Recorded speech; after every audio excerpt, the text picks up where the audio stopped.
میں اکثر ایک واقعہ سناتا رہتا ہوں، میں آپ کو مختصراً سمجھاتا ہوں۔ قادیانی ہمارے بچوں کو شکار کرنے آتے ہیں، اور کیسے کرتے ہیں، کس طرح کرتے ہیں، جو انٹرنیٹ سے وابستہ اس مسئلے پر انٹرسٹ رکھنے والے ہیں نا وہ سمجھتے ہیں۔ ایسے ایسے قادیانیوں کی چالیں ہیں۔ یہ ضلع اٹک کے علاقے کا ایک مسلمان لڑکا تھا، غالباً عثمان نام یا اس طرح، مجھ سے اس نے رابطہ کیا کہ استاد جی قادیانی کہتے ہیں کہ ہم سے بحث کر لو۔ میں نے اس سے پوچھا کہ کیسے بحث ہوگی؟ انہوں نے کہا جی آپ کو وہ کال کریں گے۔ میں نے کہا جی ٹھیک ہے، میں کال پہ بات کر لوں گا۔ کال نہیں آئی، انٹرنیٹ کی کال آئی ہے۔ اب انٹرنیٹ کی کال اور کال میں بڑا فرق ہے۔ میں نے اسے کہا بھی انٹرنیٹ کی کال پہ آواز کٹتی ہے، اس کو چھوڑو، جس ملک میں بیٹھے اپنے نمبر پہ سے بات کر۔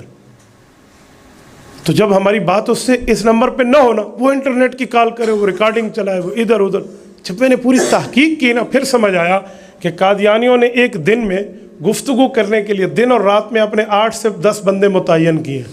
نہ ان کی نماز ہے، نہ ان کا روزہ ہے، ان کا تو دین ہے ہی نہیں، خالی صرف اور صرف شریعت کے نام پہ ڈرامہ ہے۔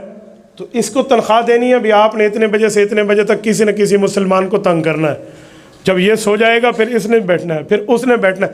یوں پورے 24 گھنٹے پر لائیو گفتگو چلانے کے لیے بیٹھے ہوئے ہیں، اور کسی نہ کسی عالم، کسی نہ کسی مناظر، کسی نہ کسی مسلمان سرکردہ کو کال کر کے بات شروع کریں گے۔ وہ 1 گھنٹہ چلے گی، وہ 2 چلے گی، وہ 3 چلے گی، پھر وہ تیسرا آ جائے گا، پھر وہ چوتھا جائے گا۔ اس نے تو نماز بھی پڑھنی ہے، اس نے نماز پڑھانی بھی ہے، اس نے اور کام بھی ہے۔ جب یہ کہے گا بھی تھوڑے ٹائم بات کرتے ہیں، اتنے میں یا اور کام میں مصروف ہوگا، وہ اس کی آدھی گفتگو کو لے کر انٹرنیٹ پہ ڈالیں گے، جی مسلمان بھاگ گیا۔ ساتھ دیکھیں، جب اس بات میں اس کی اور میری بات شروع ہوئی نا، تو میں شروع میں سمجھ گیا کہ بات کا طرز جائے گا کہاں۔ میں نے اس قادیانی سے کہا کہ جناب بات کرنی ہے تو اصولوں پہ یا بغیر اصولوں کے؟ کہتا جی اصولوں پہ۔ اپنا تعارف کراؤ۔ میں نے کہا پہلے کون کرائے گا؟ جی پہلے آپ کرائیں۔ میں نے کہا رابطہ آپ نے کیا، میں کیوں کراؤں گا؟ رابطہ آپ نے کیا، پہلے آپ تعارف کرائیں۔ جب آپ کا تعارف مکمل ہوگا پھر مجھ سے پوچھ لینا۔ کہتا ہے جی ٹھیک ہے، پوچھیں۔ میں نے نام پوچھا، جی نام بتایا۔ اچھا جی کیا فلاں، ایسے چلے نا۔ میں نے کہا آپ نام بتائیں۔ اب وہ اپنا نام بتا رہا ہے۔ کہتے جی میرا نام ہے، پتہ نہیں اس طرح کوئی نام تھا، آخر میں احمدی لگایا۔ میں نے کہا احمدی کا مطلب آپ نہیں جانتے؟ میں نے کہا بابا میں نے تجھ سے پوچھا ہے احمدی کا مطلب۔ کہتے ہیں احمدی کا معنی ہے سچا مسلمان۔ میں نے کہا یہ لقب صحابہ میں کسی نے لگایا ہے؟ تابعین میں، تبع تابعین میں، یوں چلتے گئے نا سوالات۔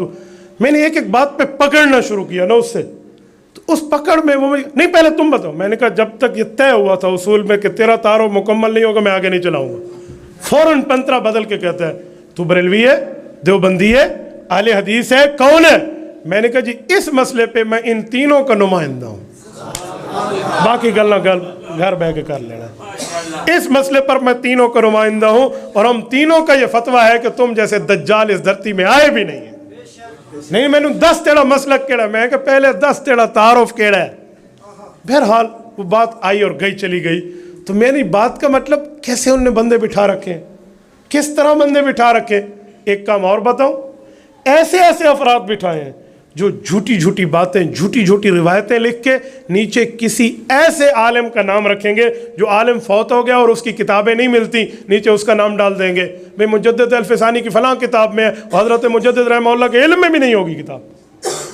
ایسی سی جھوٹی باتیں چھپی ہوئی ہیں۔ تبارك الذي نزل الفرقان على عبده ليكون للعالمين نذيرا